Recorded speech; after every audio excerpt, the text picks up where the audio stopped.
talk about the 33-pound, 5-month-old who has the internet buzzing. The NFL is jokingly scouting this baby as a future player, but then come the negative online comments. This can't be normal. That baby is too big. Parents must be overfeeding. And my personal online favorite, that's child abuse. Not. As a board certified pediatrician, let's break this down together. Babies come in all sizes. Some are naturally smaller and some are naturally larger. We use growth curves to track patterns over time. One data point doesn't tell us much, but trends really should matter. A baby being in a high percentile doesn't automatically mean something is wrong. Here's what I look for when evaluating a baby in a larger body.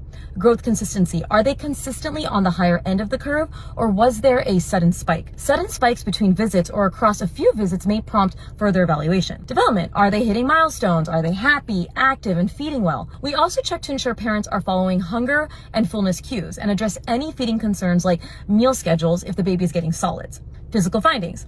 I'm looking at facial and body features, including proportional growth in the head circumference and length, unique birthmarks, rashes, and muscle tone.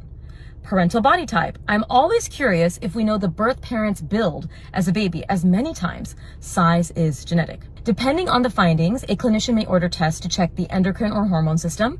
For genetic conditions, if there are any dysmorphic features, we might refer to genetics or imaging if necessary. The baby does have a red birthmark on his forehead and is larger in size, which could be a sign of a genetic syndrome called Beckwith-Wiedemann. But more info is needed. And even though I'm a pediatrician, I cannot diagnose the baby online, and neither should you as a non-pediatrician.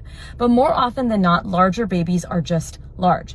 I've seen comments like, this must be childhood obesity, stop overfeeding, but you can't make that call on the internet. These are conversations for parents to have with their pediatricians, and another reason why seeing a pediatrician is so important. If your baby is larger than average and your pediatrician isn't concerned, you don't need to be either. Just make sure you're attending well-child visits to track their weight, development, and overall well-being. And for the internet people, sometimes we do not need to analyze every baby. We don't need to body shame. We can just say that is an adorable baby and move on.